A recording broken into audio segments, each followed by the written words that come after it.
والصلاة والسلام على خاتم النبيين أما بعد فأعوذ بالله من الشیطان الرجیم بسم اللہ الرحمن الرحیم.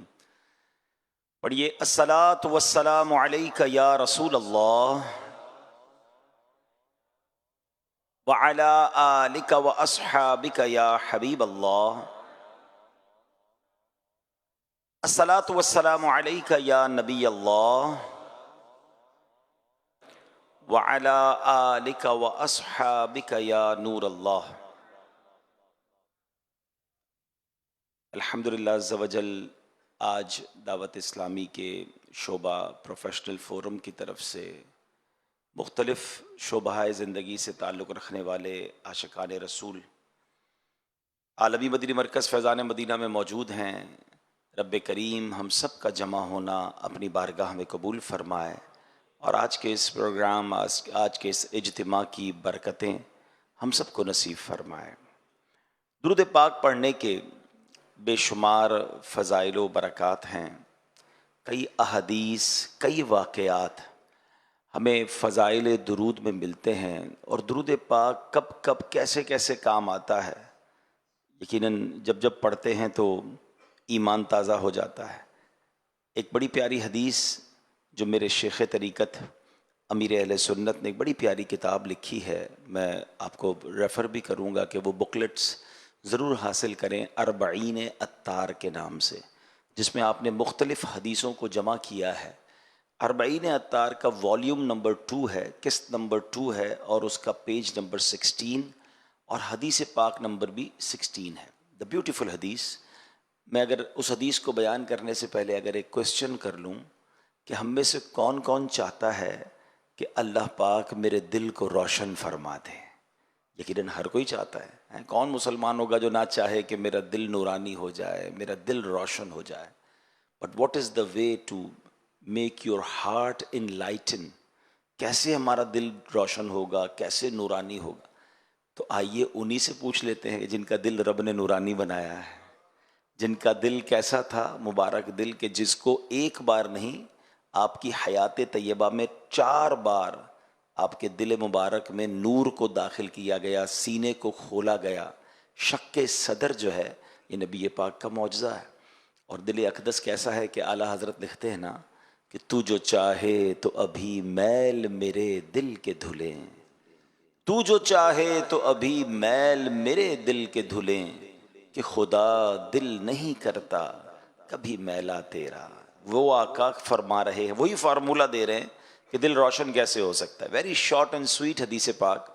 نبی پاک فرماتے ہیں من اکثر الصلاۃ علی نور اللہ قلبہ، جو مجھ پر زیادہ درود شریف پڑھے گا اللہ عز و جل اس کا دل روشن فرما دے گا. یعنی کمال کا وظیفہ ہے کہ کتنے فوائد ہیں. اگر درود پاک کے کبھی بیٹھ کے لسٹ ڈاؤن کریں نا کہ کتنی برکتیں درود پاک کی، تو آپ کو شاید لسٹ بنتی چلی جائے گی. دنیا میں، آخرت میں، قیامت میں کون سا فائدہ ہے جو آپ چاہتے ہیں اور وہ درود پاک میں نہیں ہے. میں ایک چھوٹی سی سمری بیان کر دیتا ہوں. پہلے تو اگر میں آپ کو یہ کہوں کہ چونکہ نیو ایئر ہے، نیا سال شروع ہوا ہے، اور یہ بھی بڑا کمال ہوا اس بار کہ نیا سال بھی شروع ہوا اور ساتھ ساتھ رحمت والے اسلامی مہینے بھی شروع ہو گئے. یعنی پہلی رجب اور نیو ایئر آلموسٹ برابر برابر میں ہم چل رہے ہیں. تو سبحان اللہ، یہ بھی ایک بڑی نورانی سیڑھی ہے. یعنی اگر آپ غور کریں نا، بیوٹیفل سیکوینس ہے. نبی پاک علیہ الصلوۃ والسلام فرماتے ہیں جس کا مضمون ہے کہ رجب اللہ کا مہینہ ہے، شعبان میرا مہینہ ہے اور رمضان میری امت کا مہینہ ہے. Look at how beautiful months continue. رجب، پھر شعبان، پھر رمضان. رجب میں کیا ہے؟ شب معراج ہے. شعبان میں کیا ہے؟ شب برات ہے، کہ جس میں سبحان اللہ ہمارے اعمال اللہ کی بارگاہ میں پیش کیے جائیں گے اور کروڑوں اربوں لوگ بخش دیے جائیں گے. اور پھر سبحان اللہ اگلا مہینہ، اس کی تو ہر گھڑی رحمت بھری ہے. رمضان میں پہلا عشرہ، عشرہ رحمت، عشرہ مغفرت، پھر جہنم سے آزادی کا عشرہ، اور پھر وہ رات جس کو شب قدر فرمایا گیا. تو سبحان اللہ کنٹینیوسلی بلیسنگز، برکتیں، باؤنٹیز. ٹھیک ہے نا؟ تو اب انشاءاللہ آج کے بیان میں میری کوشش ہوگی کہ ہم کچھ نیو ایئر کی پلاننگ کریں. نیو ایئر ریزولوشنز پر بڑی بات ہوتی ہے کہ جناب یہ سال آپ کیسا گزارنا چاہتے ہیں، زندگی میں کیا بدلاؤ لانا چاہتے ہیں. تو لیٹ اسٹارٹ فرام درود پاک، کیونکہ اگر میرا 2025 میں دل ہی روشن ہو جائے تو اس سے اچھا فیصلہ کیا ہوگا، دل ہی نورانی ہو جائے تو اس سے اچھا ڈیسیژن کیا ہوگا۔ تو اب ذرا اگر ہم کبھی، میں آپ کو ایک سوال کرنا چاہوں گا کہ کبھی بھی فارغ بیٹھے ہو نا تو ایک لسٹ بنائیں کہ what will you want in this دنیا at the time of death and at the time of hereafter, اور ان ہیئر آفٹر۔ آپ دنیا میں کیا چاہتے ہیں، مرتے وقت کیا چاہتے ہیں، اور آخرت میں کیا چاہتے ہیں۔ ایک مسلمان ہونے کی حیثیت سے کبھی آپ لسٹ ڈاؤن کیجئے گا جو جو آپ کی خواہشیں ہیں۔ اور میں اب چند حدیثوں کا خلاصہ آپ کی طرف بڑھاتا ہوں، یا روایتیں ہیں یا حدیثیں ہیں، اس کو یوں سمجھ لیں گلدستہ آپ کی طرف بڑھاتا ہوں۔ ہر جملے پر آپ سبحان اللہ بھی اللہ کے ذکر کی نیت سے کہتے جائیے گا تو انشاءاللہ جنت میں درخت بھی لگتا جائے گا۔ آپ اگر چاہتے ہیں کہ آپ کی عزتوں میں اضافہ ہو تو درود پاک پڑھیے۔ آپ چاہتے ہیں کہ آپ کی روزی میں برکت آ جائے، آپ درود پاک پڑھیے۔ آپ چاہتے ہیں کہ ذلت و رسوائی سے محفوظ رہیں تو درود پاک پڑھیے۔ آپ چاہتے ہیں بیماریاں دور ہو جائیں تو درود پاک پڑھیے۔ آپ چاہتے ہیں چہرہ روشن ہو جائے اور دل نورانی ہو جائے تو درود پاک پڑھیے۔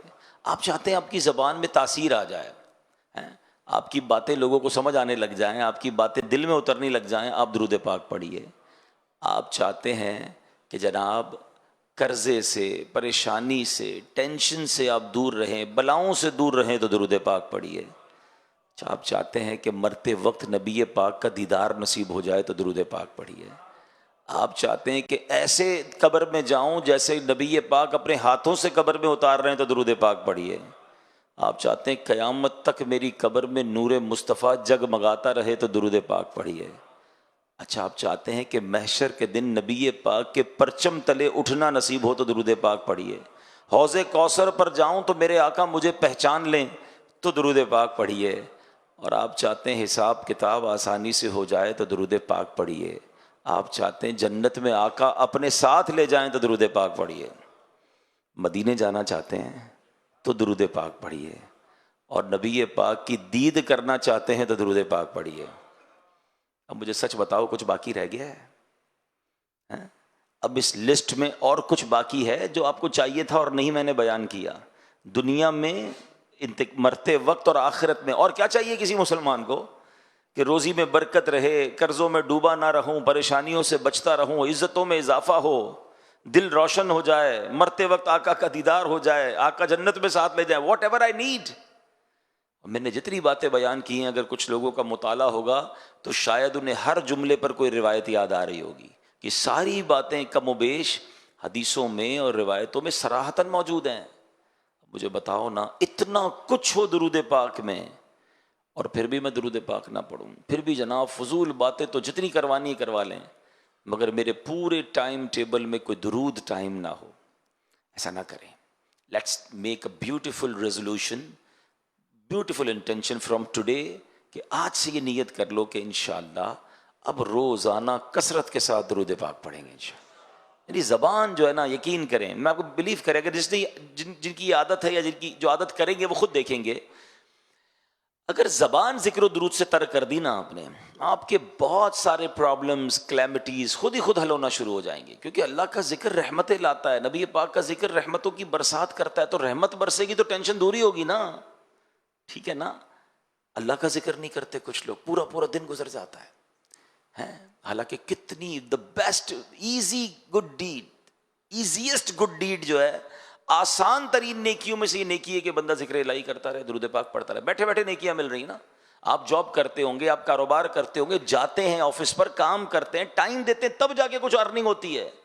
ادھر تو بیٹھے بیٹھے رحمتوں کی برسات شروع ہو سکتی ہے۔ کہیے سبحان اللہ، الحمدللہ، اللہ اکبر۔ میں نے جب یہ شروع کیا تو گھڑی میں 3:03 ہو رہے تھے فیضان مدینہ کی، ابھی بھی اتری ہیں، یعنی 1 منٹ بھی آگے نہیں بڑھی گھڑی۔ اور میں نے کیا کما لیا اور آپ نے کیا کما لیا، اللہ قبول فرما لے۔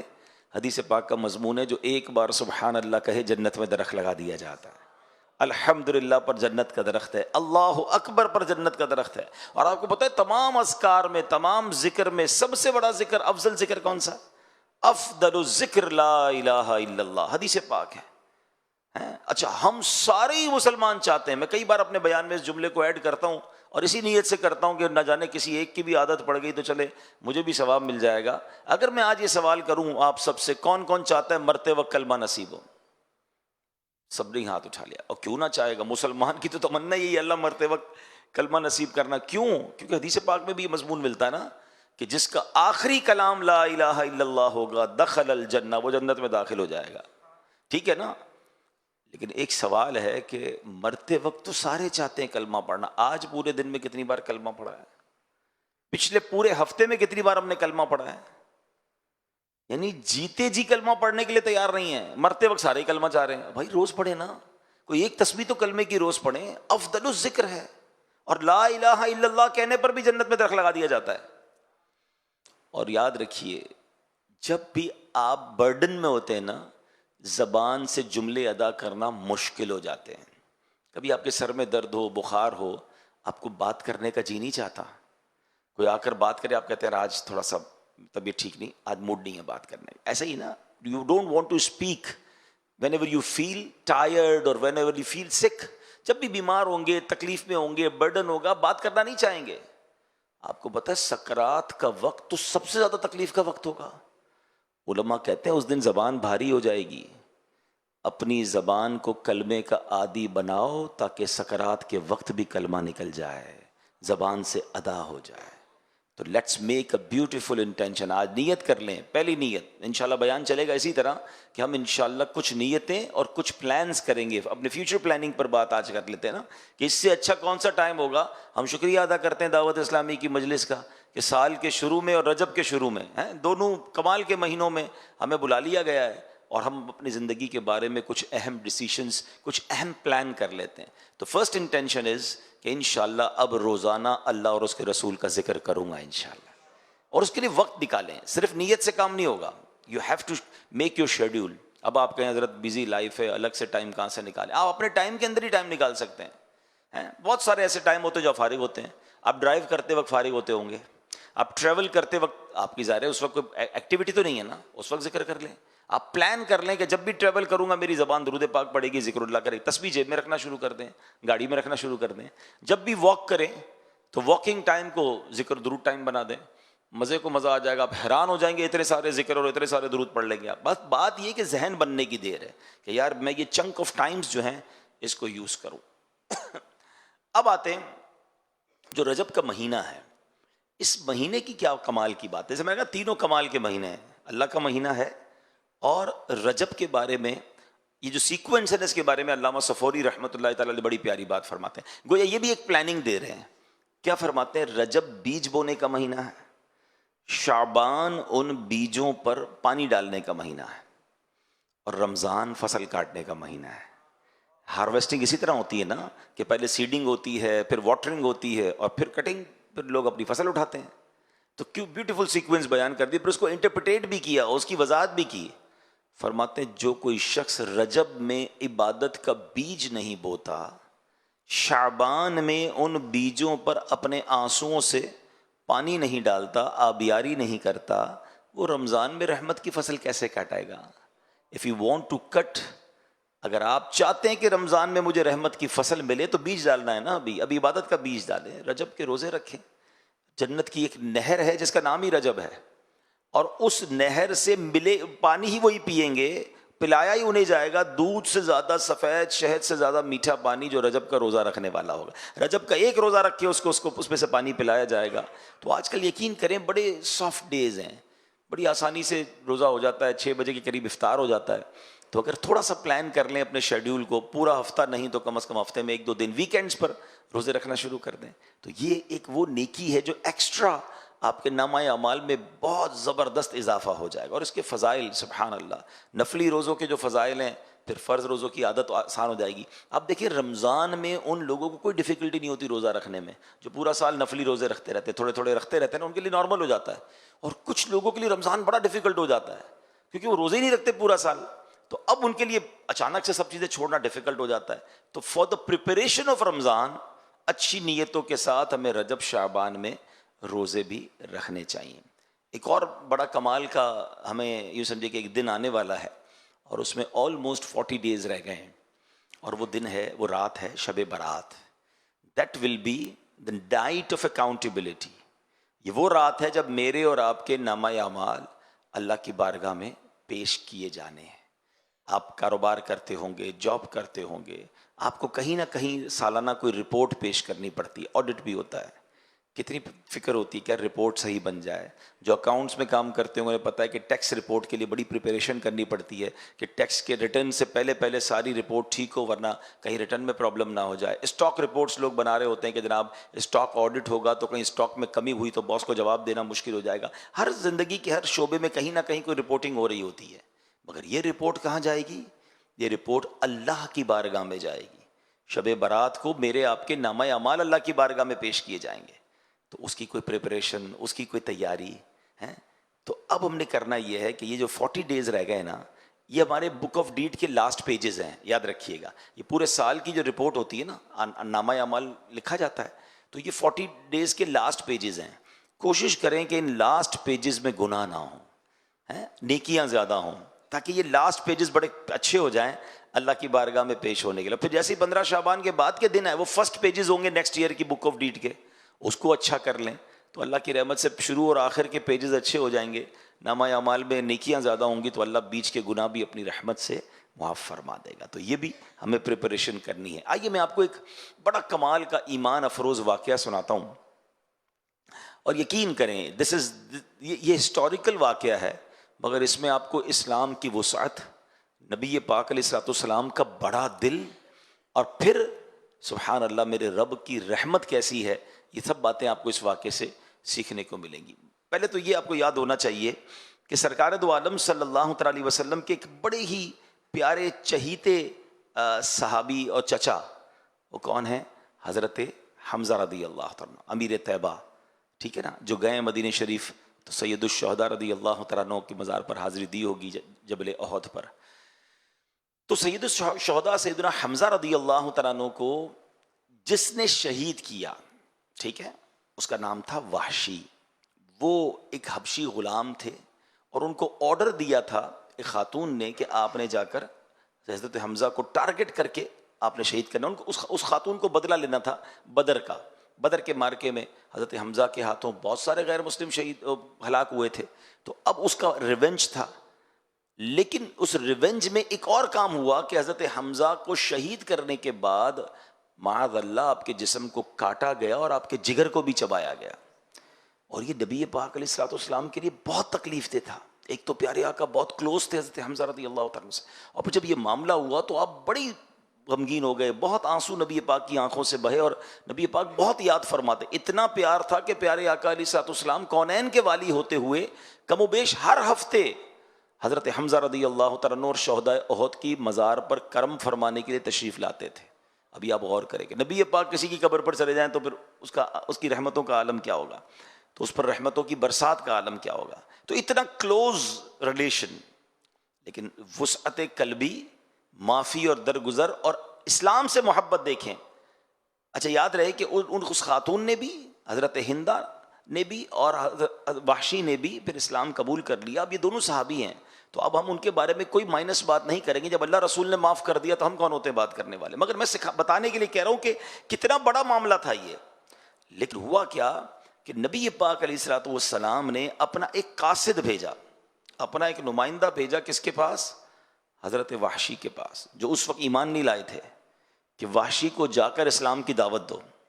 اب آپ غور کریں کتنی بڑی مہربانی تھی, معاف تو کر دیا مگر کسی کو کفر سے نکال کر اسلام میں داخل کر دینا, اس پر کتنا بڑا احسان ہے. اس کی تو آخرت بن جائے گی نا.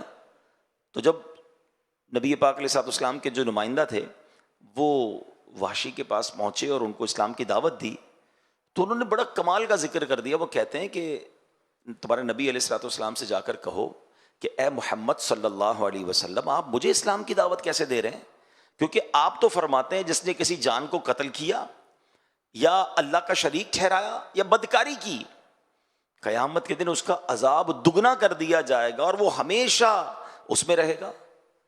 میں نے تو سارے کام کیے ہیں, میں نے تو یہ سارے کام کیے, میں قتل بھی تو کیا تھا نا, حضرت حمزہ کو شہید کر دیا تھا, اور باقی سارے کام تو میں نے تو یہ سارے کام کیے, تو آپ مجھے اسلام کی دعوت کیسے دے رہے ہیں؟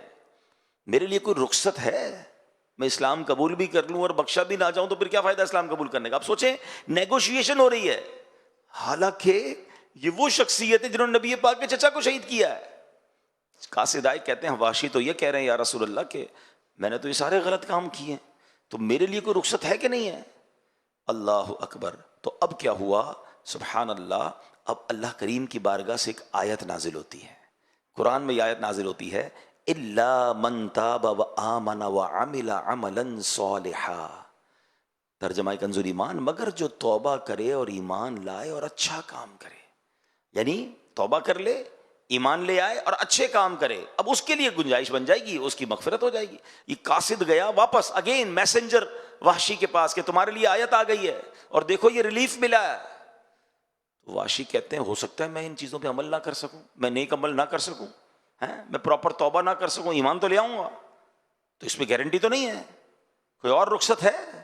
اب غور کریں کہ اللہ کریم کی رحمت کا عالم کیا ہے اور نبی پاک کی وسعت قلبی کا عالم کیا ہے۔ پھر قاصد واپس آیا، کہتے ہیں وحشی کہتا ہے مجھے امید ہے کہ نہ کر سکوں اگر میں ان تمام باتوں پر عمل، تو پھر کیا ہوگا میرا؟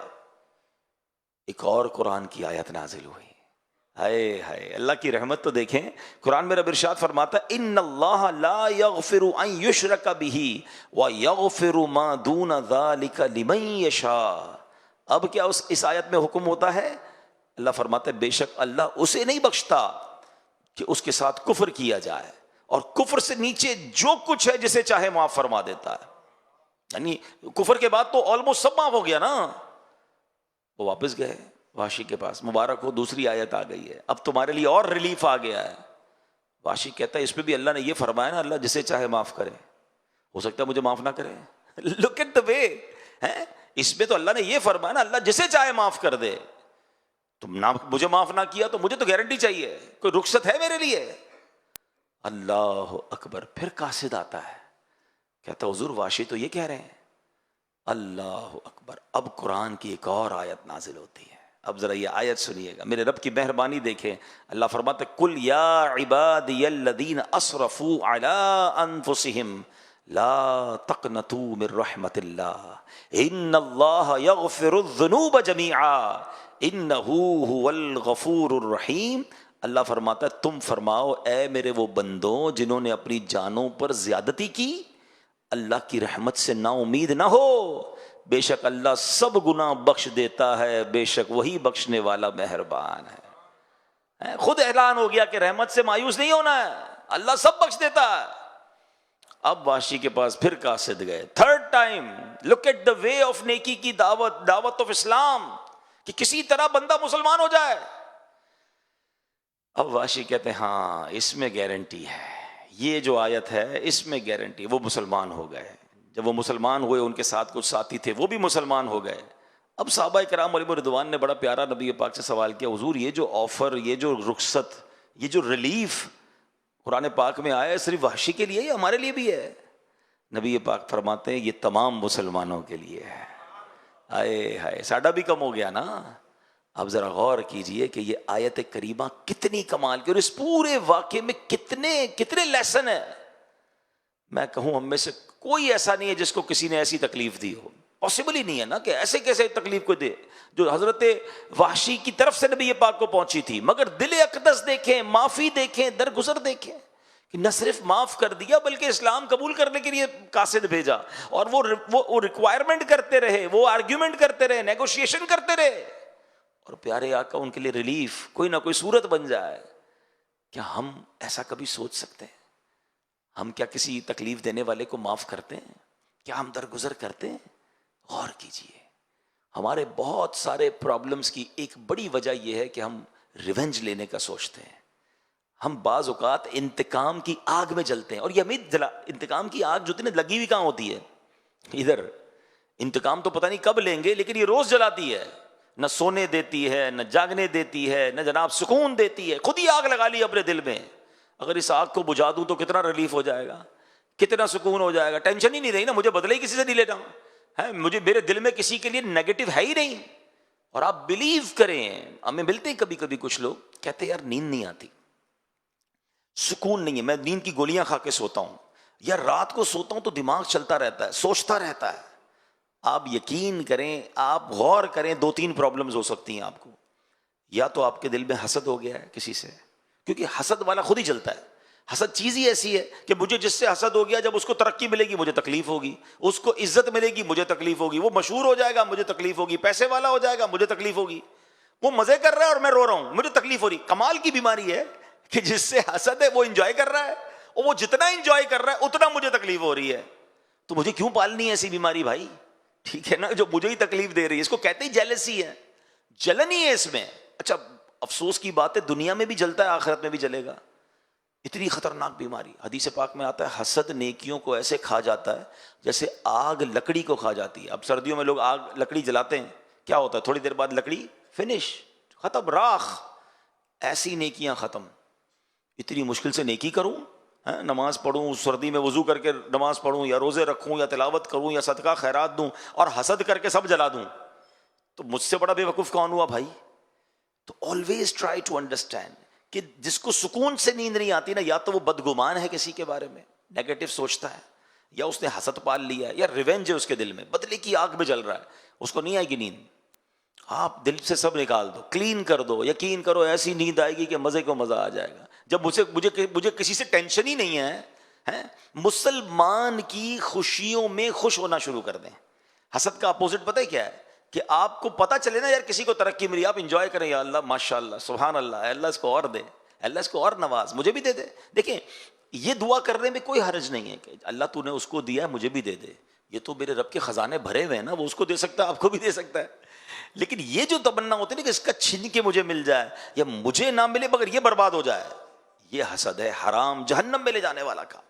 اچھا اور پھر اس کی جو کانسیکوینسز ہے نا وہ بڑے خطرناک ہے. نیند ہی نہیں آئے گی، ٹینشن بہت ہے، دل جل رہا ہے، اور پیارے آقا سب کو معاف کر رہے ہیں، ایسے شخص کو بھی معاف کر رہے ہیں.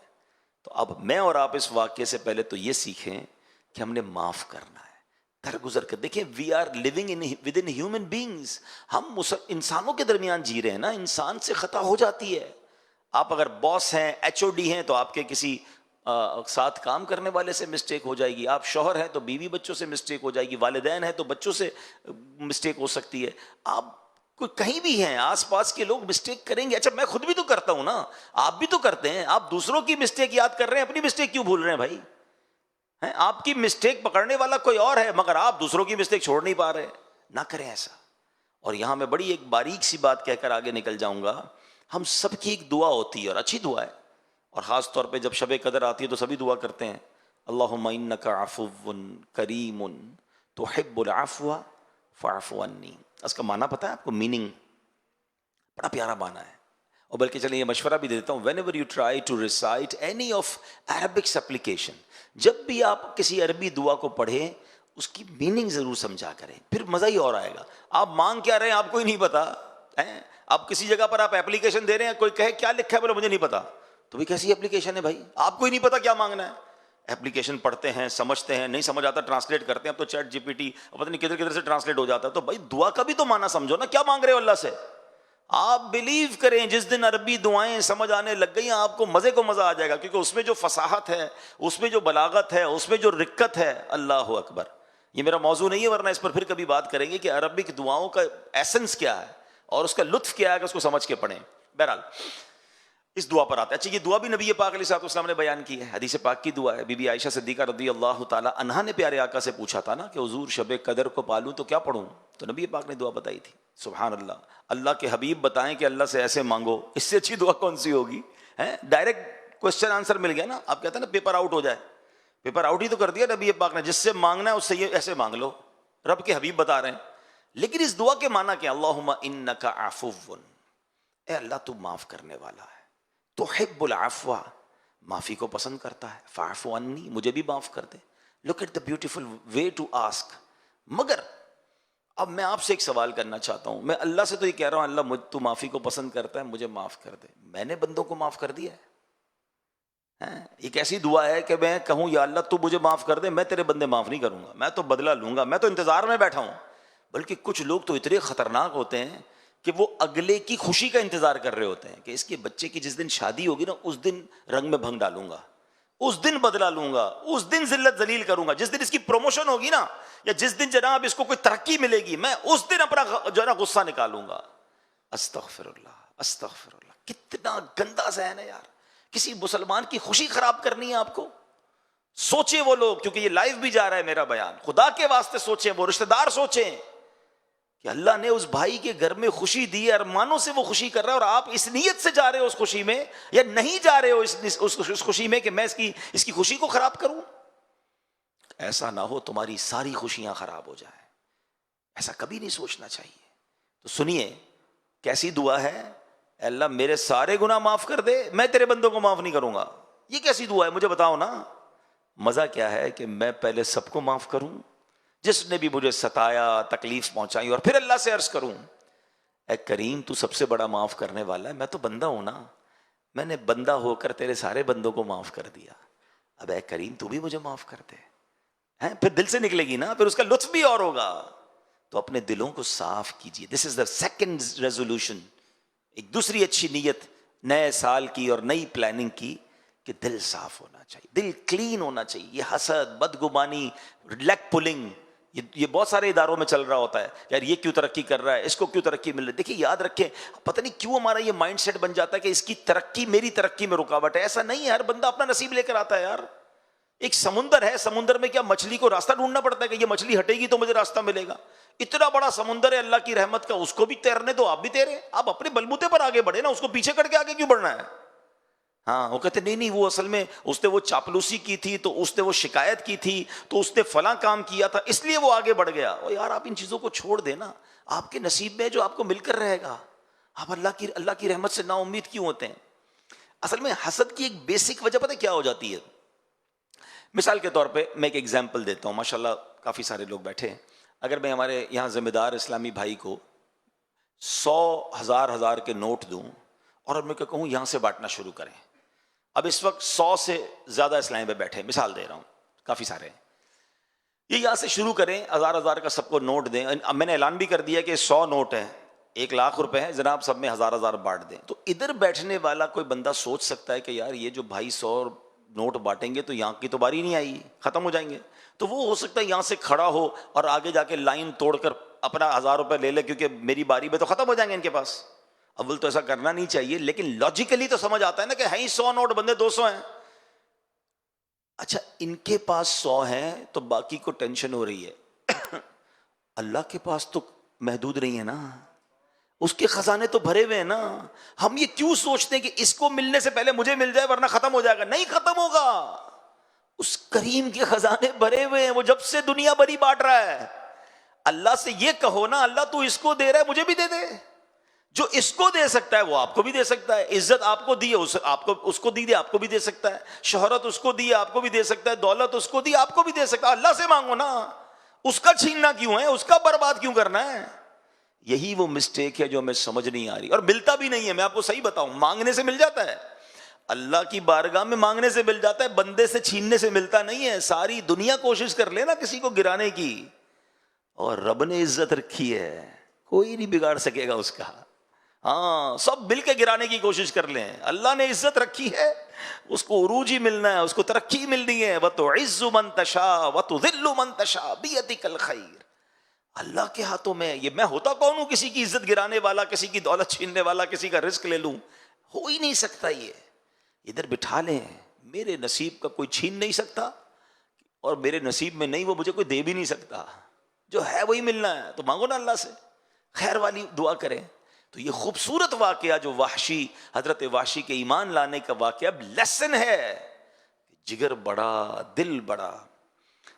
میرا موضوع نہیں ہے لیکن چلیں ذکر کر دیتا ہوں کہ خواجہ خواجگان خواجہ غریب نواز ماشاءاللہ خواجہ صاحب کی چھٹی آ رہی ہے. ان کا ایک بڑا پیارا جملہ ہے کہ اللہ کے دوست کی 3 نشانیاں ہیں.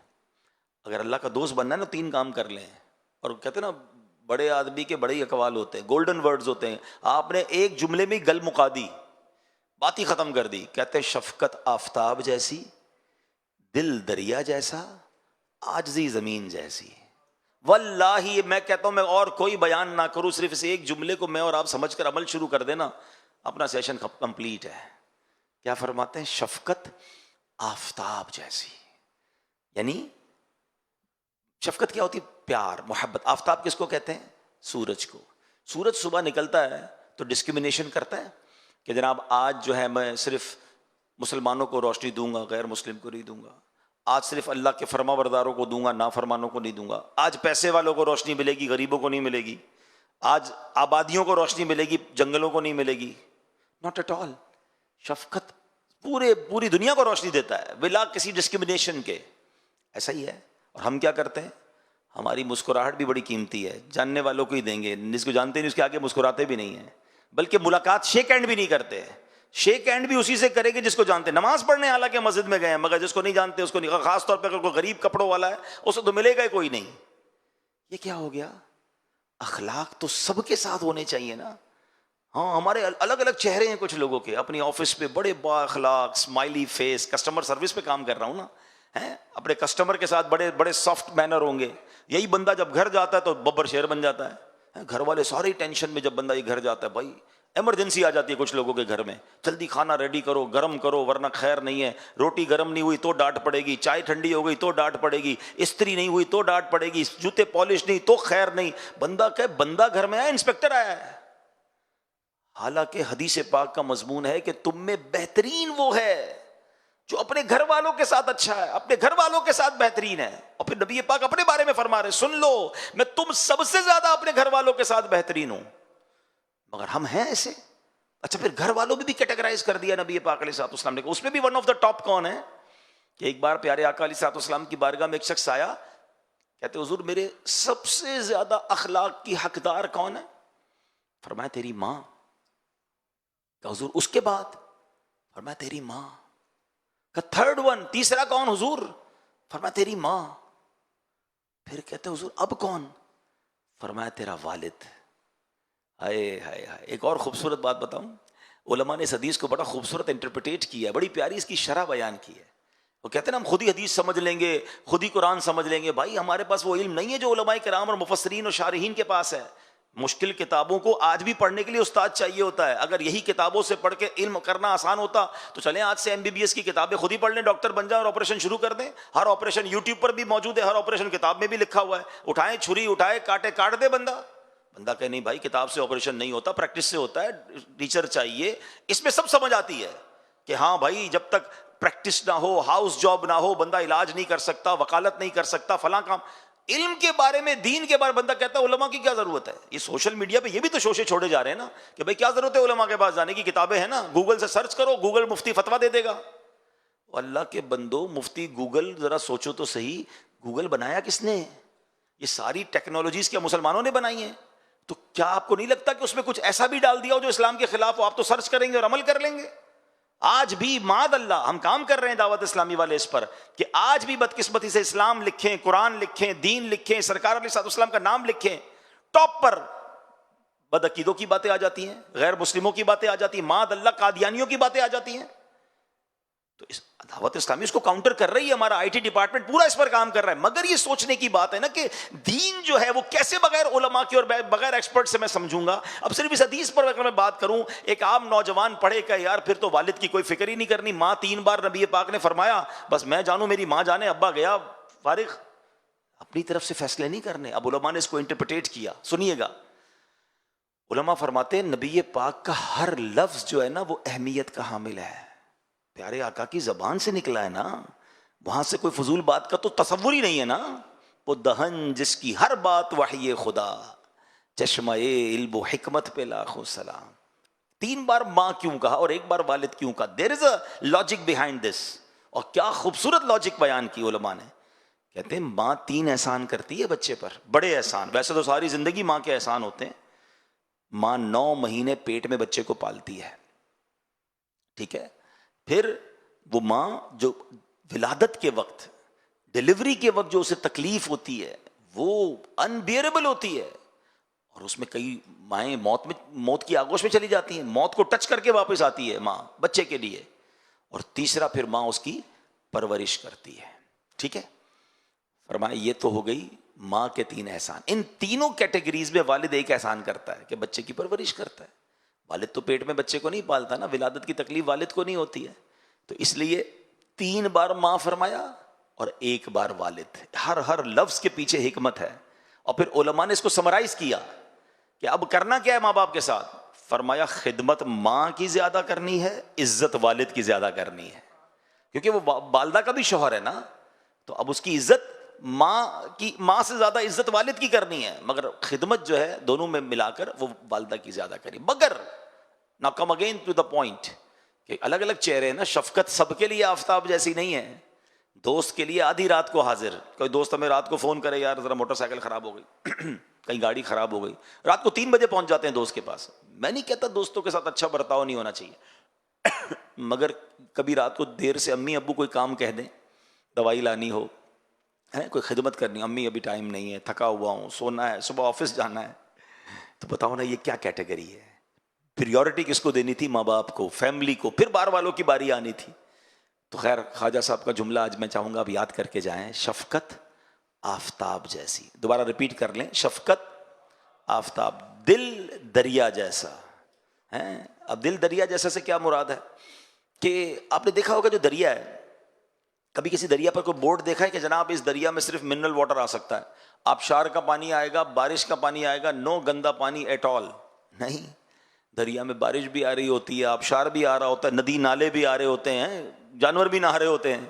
دریا سب کو لے کے چل رہا ہوتا ہے, اپنے رنگ میں رنگ کے چل رہا ہوتا ہے. اس کا مطلب یہ کہ دل دریا جیسا ہونا چاہیے. آپ کی حوصلہ افزائی کرنے والے بھی ہوں گے, آپ کو اپریشیٹ کرنے والے بھی ہوں گے, اور آپ کو کرٹیسائز کرنے والے بھی ہوں گے. زندگی میں یہ ہوتا رہتا ہے, یاد رکھیے گا.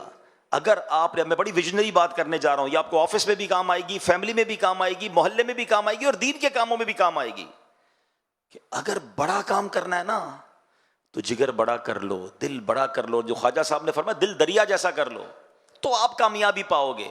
آپ بات بات پر اگر ناراض ہونے والے ہیں کہ یار اس نے دل توڑ دیا, اس نے جناب ڈسکریج کر دیا, ساتھ تو دیتا کوئی نہیں ہے, کون کرے بھائی کام, تو پھر آپ کچھ بھی نہیں کر سکتے ہیں. آپ کام کریں گے تو محبت کرنے والے بھی ملیں گے, کچھ کرٹیسائز کرنے والے بھی ملیں گے. چل سب کو لے کے چلیں, برداشت کریں. نبی پاک نے کیا کیا تھا؟ پیارے آقا جب اسلام کی دعوت پیش کی, نبی پاک کے تو اپنے مخالف ہو گئے تھے نا, فیملی ممبر مخالف ہو گئے. ساری زندگی نبی پاک کے گن گانے والے. آپ کو پتا ہے پیارے آقا کا اسٹیٹس کیا تھا؟ اسلام کا اعلان کرنے سے پہلے آپ سب سے بڑے لوگوں کی امانت رکھنے والے تھے. امین کہتے تھے لوگ, اور اپنے پیسے رکھواتے تھے, اپنی چیزیں رکھواتے تھے. اتنا بھروسہ تھا نبی پاک پر. اور اللہ اکبر, آپ نے اللہ کا نام لینا تو کیا شروع کیا, آپ کی اپنی فیملی ممبر آپ کے خلاف ہو گئے, جان کے پیاسے ہو گئے. تو نبی پاک بھی کہہ دیتے کہ بھائی کیا ضرورت ہے, اتنی مخالفت ہو رہی ہے, میں جانوں اللہ اللہ کرتا رہوں گا ساری زندگی. وہ تو ہادی تھے, وہ تو پیمبر تھے, وہ تو اللہ کا پیغام لے کر آئے تھے, ڈٹے رہے. کتنی تکلیفیں, پتھر مارے گئے طائف میں, میرے آقا نے تو ہمت نہیں آ رہی. اچھا پھر سارے انبیاء کی ہسٹری پڑھیں نا, حضرت نوح کی ہسٹری پڑھیں, حضرت موسیٰ کی پڑھیں, حضرت عیسیٰ, سب کو تکلیف ہوئی ہے, سب کو ستایا گیا. اچھا پھر اولیاء کرام کی ہسٹری پڑھ لیں. ہم خواجہ غریب نواز کا ذکر کر رہے ہیں, ہندوستان آئے تھے تو کیا ریڈ کارپٹ ملا تھا آپ کو؟ Everybody become enemy of ہم. کوئی کو بیٹھنے نہیں دیتا تھا, کوئی پانی نہیں پلاتا تھا, کوئی جناب بات نہیں سنتا تھا. مگر پھر and of the day result کیا آیا؟ ڈٹے رہے نا, ہمت میں رہے, دل دریا جیسا تھا. 90 لاکھ کم و بیش غیر مسلموں نے خواجہ کے ہاتھ پر اسلام قبول کر لیا. دس از دا ریزلٹ. یہ کب ملتا ہے؟ جب دل دریا جیسا ہو. اتنا سا دل ہو تو کچھ نہیں ہوتا. کئی لوگ نیکی کا کام شروع کرتے ہیں, کہتے ہیں کوئی ہمت توڑ دے کہ میں نہیں کرتا, بھائی کوئی ساتھ ہی نہیں دیتا, آج کل نیکی کا زمانہ ہی نہیں ہے. وہ نہیں کر سکتے. بالکل اسی طرح کاروبار میں بھی آپ کے ساتھ ہوگا. آپ کاروبار کریں, آپ کہیں نئی آفس کھول لیں, نیا ویژن لے کر نکلیں, لوگ ڈسکریج کریں گے. کچھ لوگوں کا کام ہی یہی ہوتا ہے یار, کوئی بات نہیں, ان سے الجھنے میں بھی ٹائم ضائع نہیں کرنا چاہیے. یہ بھی پرابلم ہے, یا تو ان سے لڑنے لگ جائیں گے, مجھے کیوں ایسا کہا. اب جتنی دیر آپ ان سے لڑ رہے ہیں نا, آپ کا کام رک گیا ہے. وہ تو چاہتا یہی تھا. کبھی روڈ پر چلتے ہوئے کتے کو جواب دیا آپ نے؟ آپ جا رہے اور کتا بھونکنا شروع کر دیا, آپ کہ میں بھی رک کے اس کو بھونک کے جواب دوں گا, جب تک یہ چپ نہیں ہوگا میں بھی چیختا رہوں گا. تو کتا تو موج میں آ جائے گا, چلو بھائی مجھے میرا ساتھی مل گیا, کمپیٹیٹر مل گیا. عقل مند کیا کرتے ہیں, کتے کا کام بھونکنا, اپنا کام منزل, وہ رستہ نہیں رکتا. یہی ویژن جس دن آپ کو مل گیا نا, کہ اگر آپ نے کوئی ٹارگٹ پہ پہنچنا ہے تو اپنی منزل کی طرف چلتے رہیں. آپ کو پھول دینے والے بھی ملیں گے, آپ کو کانٹے بچھانے والے بھی ملیں گے, لیکن اگر منزل کی طرف آپ چلتے رہے, اور اگر اللہ کی رضا کے لیے کام ہو رہا ہے, اللہ کی رضا ساتھ ہے, نیت اچھی ہے, ایک وقت آئے گا یہ کانٹے بچھانے والے بھی پھول دینے والے بن جائیں گے. اللہ بندوں کو راضی کر دیتا ہے. ایسا ہی تو ہوا نا اولیاء کرام کے ساتھ. کیا ہوا؟ پہلے سارے مخالف تھے، آج سارے ہی چاہنے والے. مجھے بتاؤ نا، خواجہ صاحب ہمارے نہ خاندان کے ہیں، نہ ہم نے کبھی دیکھا ہے، ہم میں سے کئی اجمیر گئے بھی نہیں ہیں، کوئی خونی رشتہ بھی نہیں ہے، مگر ادھر بستے ہیں خواجہ ہمارے ہیں. میرے آنے سے پہلے آپ بنکبت کیسے جھوم جھوم کر سن رہے تھے، میرا خواجہ آتا ہے رسول ہے. اور واقعی ایسا ہے، جب بھی خواجہ کا ذکر کرے طبیعت میں تراوٹ آ جاتی ہے. امام حسین، ہم میں سے کئی تو ہو سکتا ہے سیدوں، مگر بہت سارے نہیں ہیں، مگر امام حسین سے پیار کیسا ہے یار. اپنے بچے قربان کر دے بندہ امام حسین کے نام پر، کربلا والوں کے نام پر. کیوں؟ انہوں نے اللہ کو راضی کیا، انہوں نے رب کو راضی کیا، رب نے سب کو راضی کر دیا. ٹارگٹ یہ ہونا چاہیے. ہم سب کو راضی کرنے کے چکر میں رب کو ناراض کر دیتے ہیں. تو اگر آپ نے بڑا کام کرنا ہے نا تو دل، ریپیٹ کریں گے، دل دریا جیسا، شفقت آفتاب جیسی، دل دریا جیسا. تیسرا جملہ سنو، خواجہ صاحب کہتے ہیں اللہ کا دوست جو ہوتا ہے نا اس کی 3 نشانیاں. تیسری نشانی فرماتے عاجزی زمین جیسی. ہاں، ابھی کس پہ بیٹھے ہو آپ اور میں؟ زمین پر بیٹھے نا، ہمارے پیروں تلے زمین ہے. اچھا، زمین پر سجدہ بھی کوئی کرتا ہے، خوش ہوتی ہوگی زمین، مگر زمین پر برائی بھی کر رہا ہے. مگر زمین سب کے لیے بچھی ہوئی ہے. زمین کو کوئی گھاس بھی لگا رہا ہے، اس پہ پھول بھی اگا رہا ہے، اس کو بھی زمین موقع دے رہی ہے. اور زمین پر کوئی گندگی کر رہا ہے، زمین اس کو بھی کچھ نہیں کہہ رہی ہے. عاجزی اللہ کو بڑی پسند ہے. عاجزی بچ جائے کہ دانا خاک میں مل کر گلے گلزار ہوتا ہے. جب بھی آپ نے پھل والے درخت دیکھے ہوں گے نا، پھلدار درخت، جس درخت پر پھل لگتے ہیں نا وہ آلویز جھکتا ہے. جتنے پھل لگتے جائیں گے وہ نیچے آتا جائے گا، اکڑ کے نہیں کھڑا ہوتا. اگر آپ بھی چاہتے ہیں نا آپ کو پھل لگ جائے، جھکنا شروع کر دیں، عاجزی شروع کر دیں، ہمبل رہیں. کبھی یہ نہ کہیں یہ میں نے کیا ہے، میری ہوشیاری سے آگے بڑھا ہوں جناب، میری اسٹڈیز نے مجھے یہاں تک پہنچایا، میرے تجربے نے، یہ میرے فیصلے نے مجھے ترقی دی. کچھ لوگ کہتے نظر آتے بھائی یہ میرا کمال ہے. کبھی مت سوچنا میرا کوئی کمال نہیں ہے، سب میرے رب کی مہربانی. مجھ سے زیادہ ہوشیار لوگ پریشان ہیں، مجھ سے زیادہ جناب انٹیلیجنٹ لوگ ہمارے سے بہت نیچے ہیں. یہ اللہ نے مجھ جیسے کمزور آدمی کو یہاں تک پہنچا دیا. ہمیشہ یہ ذہن میں ہونا چاہیے، ہر حال میں اللہ کا شکر ادا کرنا چاہیے. تکبر جو ہے نا وہ بربادی لاتا ہے. بتائیے نا، دنیا میں سب سے پہلا گناہ کیا ہوا تھا؟ The very first sin on this universe کیا تھا؟ تکبر ہی تو تھا. شیطان نے کیا کیا تھا؟ حضرت آدم کو سجدہ نہیں کیا تھا نا. کیا پرابلم تھی؟ پراؤڈ. انا خیر من، کیا کہا تھا اس نے اللہ کی بارگاہ میں؟ اللہ میں اس سے بہتر ہوں. خلقتنی من نار و خلقتہ من طین، اے اللہ مجھے آگ سے بنایا، اس کو مٹی سے بنایا، میں اس سے بہتر ہوں. ایک تکبر کیا. شیطان شروع سے ہی اللہ کا نافرمان نہیں تھا، اس کا نام عزازیل تھا، فرشتوں کا استاد تھا. اس کے چہرے کا نور چھین لیا گیا، اس کی عبادتیں برباد کر دی گئیں، اس کو لعنتی قرار دے دیا اللہ کی بارگاہ سے، جہنم کا حقدار ہو گیا وہ. Now I have a big question in front of all of you. ایک بار پراؤڈ کرنے والے کا یہ حال ہوا ہے؟ جو روز پراؤڈ کرتا ہو، جو روز تکبر کرتا ہو، نہ کریں ایسا. ہاں، ہم کہہ رہے ہوتے ہیں، بہت سارے لوگ کہہ رہے ہوتے ہیں میں اس سے بہتر ہوں. شیطان نے بھی تو کہا تھا انا خیر من، میں اس سے بہتر ہوں. کوئی کہتا ہے میں پڑھا لکھا ہوں، یہ جاہل ہے. میں ایکسپیرینسڈ ہوں، یہ ان ایکسپیرینسڈ ہے. میں خوبصورت ہوں، اس کے چہرہ کا رنگ اچھا نہیں ہے. میں مالدار ہوں، یہ غریب ہے. میں طاقتور ہوں، یہ کمزور ہے. میری بات سنی جاتی ہے، میرے ہاتھ میں اقتدار ہے، میرے ہاتھ میں ڈیسیشنز ہیں، اس کی کیا حیثیت ہے؟ یہ کیا ہے؟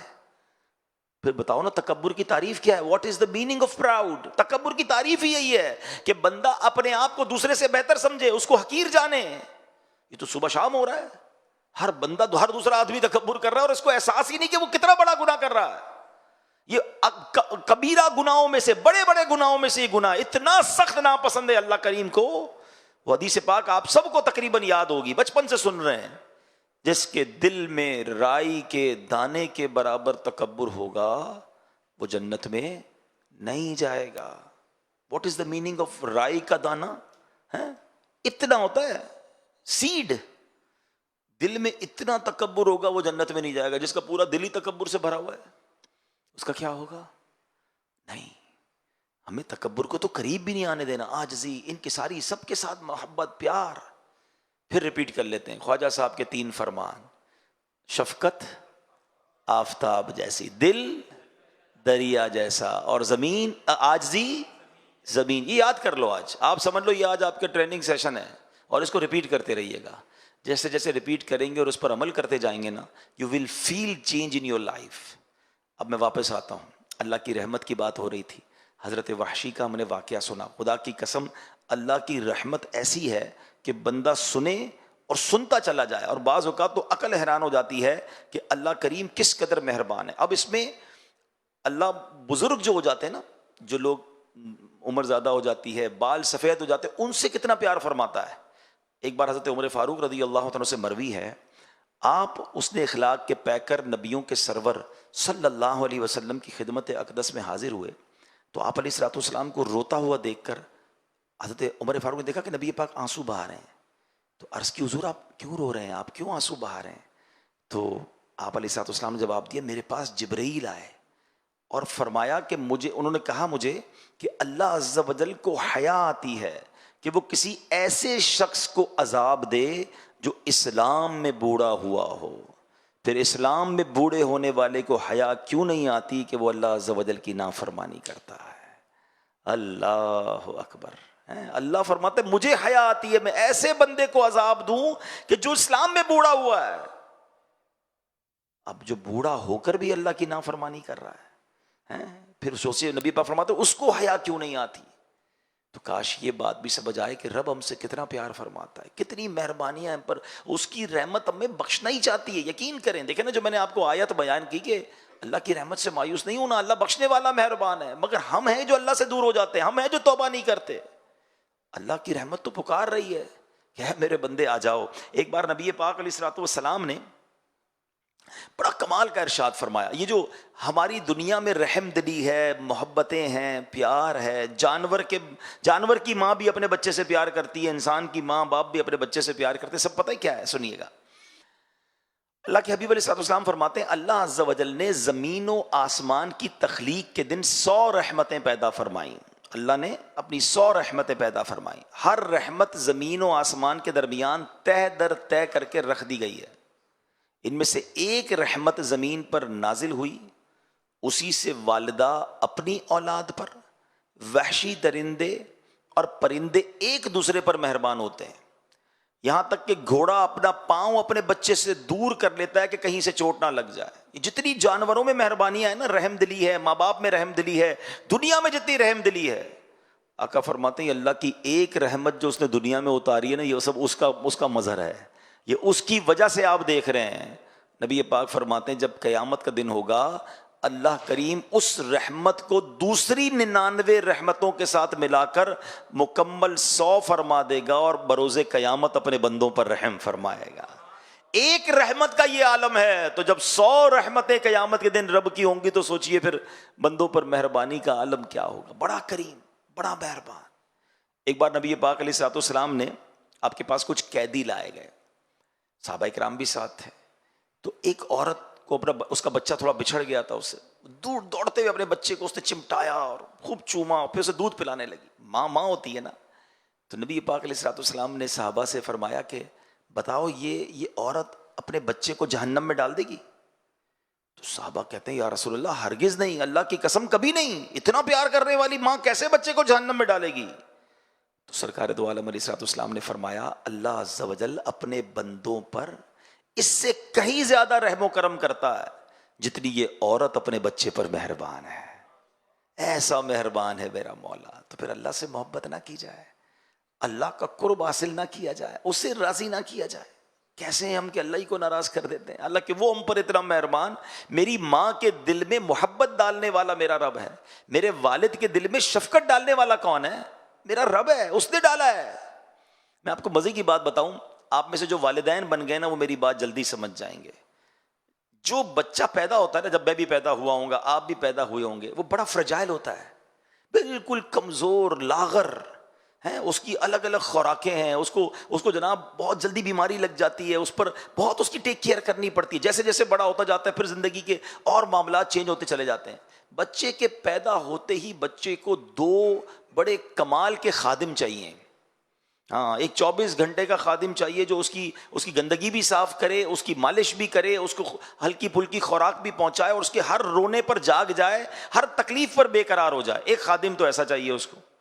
دوسرا خادم وہ چاہیے یا دوسرا سپورٹر وہ چاہیے جو اس کے ہر چیز پر خرچ کرے، جو اس کو ضرورت ہے اس پہ خرچ کرے, ڈاکٹر کے پاس لے جانا, انجیکشن لگانا, جو بھی اس کو فیڈ چاہیے اس کے لیے وہ خرچ کرے, کپڑے چاہیے, بے لباس پیدا ہوا ہے نا. میں پیدا ہوا تھا, مجھے کون سنبھالتا ہے؟ میرے رب نے میرے ماں باپ کے دل میں وہ شفقت اور مہربانی ڈالی کہ ماں بن گئی میری خادمہ. کیسی خادمہ ہوتی ہے, کبھی سوچا ہے اپنے ماں کو؟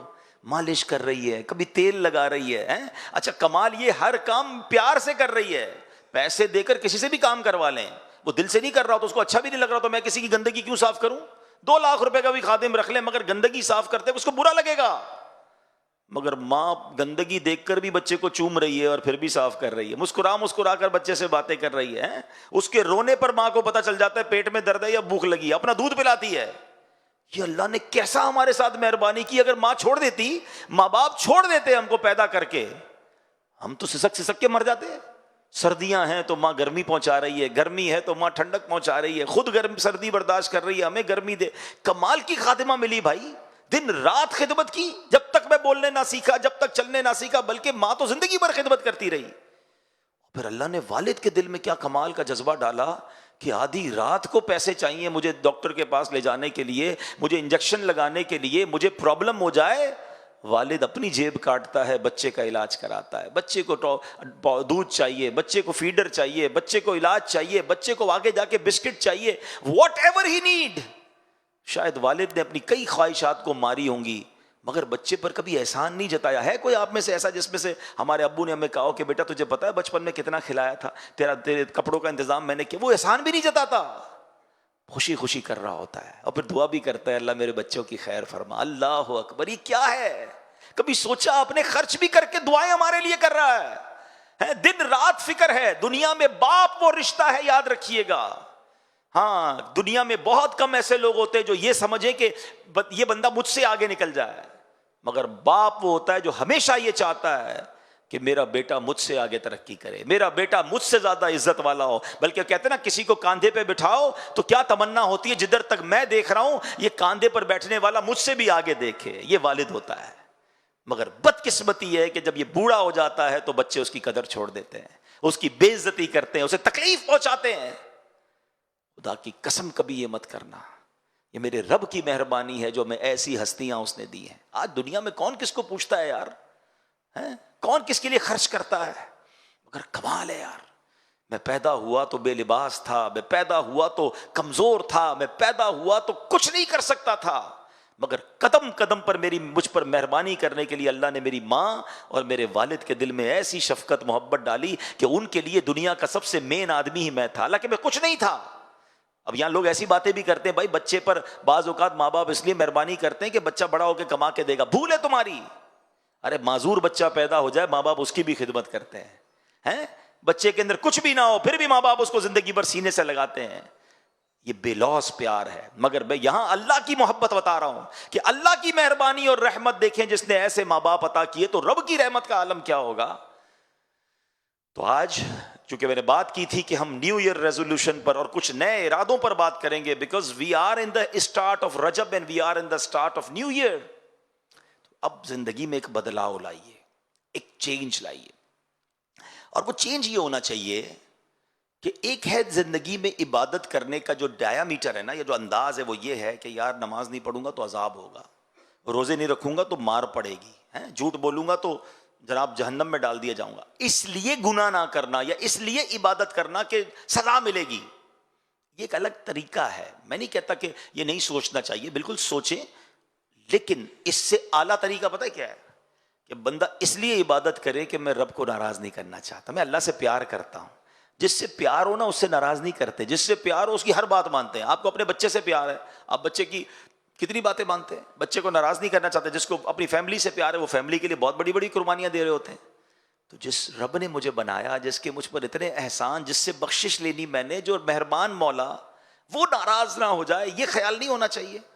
یقین کریں جس دن آپ نے عبادت اس نیت سے کرنی شروع کی نا کہ رحمان کا حکم ہے اس لیے نماز پڑھ رہا ہوں, میرا رب راضی ہو جائے گا, میں اس لیے عبادت کر رہا ہوں, میں گناہ اس لیے نہیں کر رہا کہ میرا کریم مولا ناراض ہو جائے گا. یہ جو محبت میں گناہ چھوڑنا ہے نا اور محبت میں عبادت کرنی ہے, اس کا لطف ہی اور ہے. ڈر کے عبادت کرنی ہے اور ڈر کے گناہ چھوڑنا ہے, یہ بھی میں نہیں کہتا غلط ہے, سزائیں اسی لیے بیان کی جاتی ہیں کہ بندہ گناہ کی طرف نہ جائے، اور جہنم برحق ہے، عذاب برحق ہے، وہ رحمان بھی ہے تو وہ قہار بھی ہے۔ مگر میں آپ کو ایک اعلیٰ درجہ بتا رہا ہوں کہ پیار ایسا ہو جائے اللہ سے، محبت ایسی ہو جائے کہ اس کی محبت میں گناہ کرنے کو جی نہ چاہے، اس کی محبت میں اس کی نافرمانی کرنے کو جی ہی نہ چاہے، ایسا دل میں قرار اور پیار ہو جائے کہ بس بندہ ذکر الہی کرتا رہے کہ اپنے محبوب کا ذکر کر رہا ہوں۔ کائنات میں اگر سب سے زیادہ کسی سے ہمیں پیار کرنا ہے نا تو وہ اللہ کریم ہے۔ اپنے رب سے محبت کیجیے، اور جب آپ محبت کریں گے نا پھر دیکھیں وہ کریم کیسے خزانے، کیسی رحمتیں عطا فرماتا ہے۔ لیکن آج ایک اور بات، ڈیفینیشن آف ایمان بھی سمجھ کے جائیے، اور وہ کیا ہے؟ الایمان بین الخوف والرجا۔ ہاں، یہاں دونوں ایکسٹریم پہ نہیں جانا ہے۔ ایمان کس چیز کا نام ہے؟ خوف اور امید کے درمیان کی شے کا نام ہے۔ کچھ لوگ ادھر چلے جاتے ہیں، اتنے بے خوف ہو جاتے ہیں بھائی اللہ رحمان ہے، معاف کرنے والا، وہ گناہ پہ گناہ کیے جا رہے ہیں، یہ بھی غلط ہے۔ اور کچھ لوگ اتنے ڈر جاتے ہیں کہ میری تو بخشش ہی نہیں ہوگی، مایوس ہو جاتے ہیں، یہ بھی غلط ہے۔ درمیان میں رہنا ہے، خوف بھی رہے، امید بھی رہے، رحمت کے خیال سے مسرور بھی رہوں، اور جہنم یاد آئے تو غمگین بھی ہو جاؤں، اور اللہ سے توبہ بھی کرتا رہوں۔ ایک بہت خوبصورت اسی بات کو حضرت عمر فاروق رضی اللہ تعالیٰ عنہ نے اپنے بیٹے کو بڑی پیاری جو ہے وہ، بلکہ مولا علی شیر خدا کرم اللہ تعالیٰ وجہ الکریم نے اپنے بیٹے کو بڑی پیاری نصیحت کی۔ اب یہ ذرا غور سے سن لیں، اور یہ احیاء العلوم میں امام غزالی نے تحریر فرمایا کہ اے بیٹے، اللہ تعالیٰ سے ایسا خوف رکھو کہ تمہیں گمان ہونے لگے کہ تمام اہل زمین کی نیکیاں لے کر اس کی بارگاہ میں پیش ہوں گا تو بھی وہ قبول نہیں کرے گا۔ یہ خوف کی لیول ہونا چاہیے۔ اور اللہ تعالیٰ سے ایسی امید رکھو کہ تم سمجھو کہ اگر سب اہل زمین کی برائیاں لے کر اس کی بارگاہ میں جاؤ گے تو بھی تمہیں بخش دے گا، وہ ایسا رحمان ہے۔ تو یہ دونوں چیزیں دماغ میں ہوں گی نا تو لائف بڑی خوبصورت گزرے گی۔ تو اللہ کرے کہ آج ہم ایک اچھی خوبصورت ابتدا کرنے میں کامیاب ہو جائیں کہ آج سے اپنے رب سے دل و جان سے محبت کریں گے، اس کی اطاعت کریں گے، اس سے پیار کریں گے۔ اور پھر آخر میں جب بہت ساری پلاننگز آپ کرتے ہیں تو میرا ایک اور مشورہ ہے، اللہ سے محبت اور رسول پاک علیہ الصلوۃ والسلام سے محبت کا ایک خوبصورت انداز یہ بھی ہے، بلکہ علماء نے پیارے آقا علیہ الصلوۃ والسلام کا یہ حق بھی لکھا کہ حق ہے نبی پاک کا امتی پر کہ ان کے روضے کی زیارت کو جایا جائے۔ تو اگر نیو ایئر پلان کرنا ہے، پورے سال کا پلان کرنا ہے، تو لوگ ٹریول بھی پلان کرتے ہیں، آپ میں سے بہت سارے ہیں جو ہالیڈے پہ جاتے ہیں، تو اپنے اس سال میں ایک پلان کریں کہ پہلے تو جن پر حج فرض ہو گیا ہے وہ حج فرض ہو جائے نا پھر تاخیر نہیں کرنی چاہیے۔ ہاں، کیونکہ نبی پاک کی ایک حدیث بڑا ڈرانے والی ہے جس کا مضمون ہے کہ جو حج جس پر فرض ہو گیا ہو استطاعت کے باوجود حج نہ کرے تو مجھے کوئی پرواہ نہیں کہ وہ یہودی ہو کر مرے یا نصرانی ہو کر مرے، یعنی اس کے ایمان پر خاتمہ نہ ہونے کا خوف ہے جس پر حج فرض ہے اور وہ حج تاخیر کیے جا رہا ہے۔ اگر حج فرض ہو گیا وداؤٹ اینی ڈیلے اسی سال حج کر لیں، اور اگر حج فرض نہیں ہے، آپ حج کر چکے ہیں تو at least once in a year Mecca مدینے کا پلان کیا کریں۔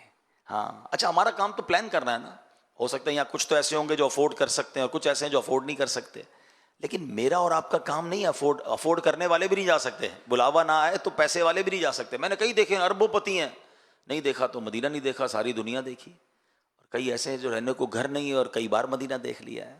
کہاں کا منصب، کہاں کی دولت، قسم خدا کی ہے یہ حقیقت، جنہیں بلایا ہے مصطفیٰ نے وہی مدینے کو جا رہے ہیں۔ تو let's plan for Mecca, let's plan for Madina, let's plan for Umrah. Allah توفیق دے تو رمضان میں عمرہ کریں۔ حدیث پاک کا مضمون ہے جس نے رمضان میں عمرہ کیا گویا اس نے میرے ساتھ حج کیا۔ ہاں، تو اللہ سے محبت کا یہ تقاضا، واقعی محبت الہی بڑھ جاتی ہے۔ کعبہ دیکھ کر جو کیفیت بنتی ہے وہ تو نیکسٹ لیول ہے نا، بندہ سوچ بھی نہیں سکتا وہاں جا کے جو اس کی فیلنگز بنتی ہیں۔ تو کعبے کا دیدار، طواف، سعی، اور پھر اس کے بعد سبحان اللہ چلو دیکھیں وہ بستی جس کا رستہ دل کے اندر ہے، تو مدینے کی حاضری۔ تو اس سال میں یہ بھی ایک پلان آپ کے ساتھ ہونا چاہیے۔ ہالیڈے ٹرپ پر پتہ نہیں کہاں کہاں جا رہے ہوتے ہیں، سچی بات یہ ہے کہ اس سے اچھا کون سا سفر ہوگا؟ دنیا دیاں سفراں تو بندہ تھک بھی تے جاندا ہے، نالے اک بھی تے جاندا ہے، پر سفر مدینے دا ہر وار بڑا سونا۔ جتنی بار کریں مدینے کا سفر جو ہے وہ بور نہیں کرتا، وہ اور ماشاءاللہ کیفیتیں بنتی ہیں اور برکتیں ملتی ہیں۔ تو میں رب کریم سے دعا کرتا ہوں یہ نیا سال اور خوبصورت مہینے، رحمتوں والے رجب شعبان رمضان کے مہینے ہمارے لیے برکت والے بنا دے، رحمت والے بنا دے، مکے مدینے والے بنا دے۔ اے اللہ اپنی محبت سے اضافے والے یہ مہینے اور یہ زندگی کے سال بنا دے، اور رب کریم ہمیں معافی اور درگزر کا دل عطا فرما۔ اور بالخصوص آخر میں چاہوں گا پھر ریپیٹ کر دیتا ہوں تاکہ یاد رہ جائے کہ آج ہم نے خواجہ صاحب کی بڑی پیاری بات سنی ہے کہ جو اللہ کا دوست ہوتا ہے اس کی 3 نشانیاں ہیں، تو ریپیٹ کر لیتے ہیں کہ وہ شفقت آفتاب جیسی، دل دریا جیسا، اور عاجزی زمین جیسی۔ اللہ کرے ہم ایسے بن جائیں، اللہ پاک عمل کرنے کی توفیق عطا فرمائے، آمین بجاہ النبی الامین صلی اللہ علیہ وسلم۔